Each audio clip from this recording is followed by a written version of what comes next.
مقروض ہے کوئی دعا بتا دو، کوئی وظیفہ بتا دو، تو دعائیں وظیفے بھی ہیں کہ آدمی کوئی اگر مقروض ہے تو یا باسطو 72 مرتبہ پڑھ کے دعا کرے اللہ تبارک و تعالیٰ سے، یا وہابو پڑھ کر دعا کرے، اللہ تعالیٰ عام طور سے ادا کرے. لیکن یہ سب اس وقت ہے جبکہ اپنی سی کوشش جو انسان کے بس میں ہے وہ کر گزرے، تبھی اللہ تبارک و تعالیٰ کی طرف سے مدد آتی ہے. دوسرا یہ فرمایا کہ اگر قرض دینے والا تم کو کچھ کہے سنے تو صبر کرو. یعنی جس نے قرض دیا تھا اس کی ادائیگی میں کچھ دیر ہو گئی، وہ اگر کبھی تمہیں کوئی سخت کلامی سے کام لے تو اس کو سمجھو کہ بھئی اس کا حق تھا اور اس کے اوپر صبر کرو. قربان جائیے نبی کریم صلی اللہ علیہ وسلم کے کہ ہر ایک کو اس کے مناسب حکم بتاتے ہیں. جو قرض دینے والا ہے اس کو تو تعلیم یہ دی گئی ہے کہ بھائی تم نرمی کا معاملہ کرو، سختی نہ کرو. لیکن جو قرض لیے ہوئے بیٹھا ہے اس کو یہ کہا گیا کہ اگر کوئی سختی کا بھی معاملہ کرے تو اس کو اوپر صبر کرو، یہ نہ کہو کہ اس نے میرے ساتھ زیادتی کی. اور خود رسول کریم صلی اللہ علیہ وسلم نے اپنی سنت میں سبھی چیزیں چھوڑی ہیں. ایک مرتبہ کسی کا دین تھا نبی کریم صلی اللہ علیہ وسلم کے ذمے، وہ آیا، آ کے اس نے ذرا ترش لہجے میں، سخت لہجے میں رسول کریم صلی اللہ علیہ وسلم نے بات کی اور یہ کہا کہ چھوڑوں گا نہیں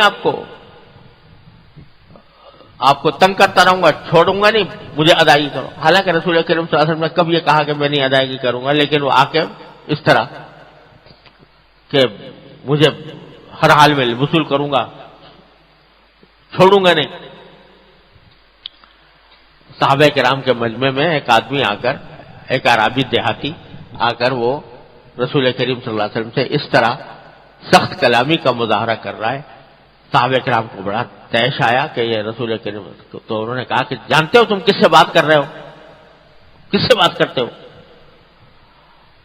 تو رسول کریم صلی اللہ علیہ وسلم نے فرمایا کہ اللہ کے بندو، صحابہ کرام سے خطاب کر کے فرمایا اللہ کے بندو تمہیں چاہیے تھا کہ اس صاحب حق کی حمایت کرتے، حق تو اس کا تھا، مجھے ادا کرنا ہے تو اس کی حمایت کرتے، اور تم الٹا اس کے اوپر کر رہے ہو.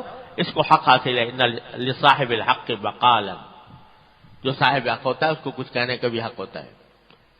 تو صحابہ کرام کو الٹا سمجھایا کہ آپ کو اس کے اوپر برا نہیں ماننا چاہیے کیونکہ یہ صاحب حق ہے. اور پھر آپ نے فرمایا کہ بھائی تم صحیح کہتے ہو، میں ابھی اتفاق سے اس وقت رسول کریم صلی اللہ علیہ وسلم کے پاس خود انتظام نہیں تھا اس کے دین کو ادا کرنے کا. تو آپ نے ایک اور خاتون کے پاس پیغام بھیجا اور ان سے کہا کہ آپ کے پاس اگر کچھ کھجوریں ہوں تو اتنی کھجوریں بھیج دو، میں اس کے ذریعے اس کا دین چکا دوں، پھر انشاءاللہ عنقریب میں آپ کو اس کی ادائیگی کر دوں گا. لے کر اس کو ادا کرایا. لیکن اس نے جو تلخ کلامی کی تھی اس پر نہ صرف یہ کہ صبر کیا بلکہ دوسروں کو بھی تعلیم دی کہ صاحب حق کو کچھ کہنے سننے کا حق حاصل ہوتا ہے، تمہیں اس کے مخالفت نہیں کرنی چاہیے تھی، تمہیں اس کی حمایت کرنی چاہیے تھی. یہ ہے تعلیم جو رسول کریم. یہ جملہ جو حضرت والے نے پھر دوبارہ پڑھ لیتا ہوں. فرمایا کہ حتی الامکان کسی کے قرضدار مت بنو، اور اگر بضرورت قرضدار ہونا پڑے تو ادا کی فکر رکھو، بے پرواہ مت بن جاؤ، اور اگر قرض دینے والا تم کو کچھ کہے سنے تو صبر کرو کیونکہ اس کو کہنے کا حق حاصل ہے. یہی ساری جو چند جملے جو حضور نے فرمائے، یہ سارے احادیث جو میں نے آپ کو سنائی ان سے یہی باتیں ساری مستنبط ہوتی ہے. اللہ تبارک و تعالیٰ اپنے فضل و کرم سے، اپنے رحمت سے ہمیں اس کی صحیح فہم بھی عطا فرمائے، عمل کی توفیق بھی عطا فرمائے. اور اصل بات یہ ہے کہ قدم بڑھا کر مانگو اللہ تعالیٰ سے ہر معاملے میں، جو بھی ہو.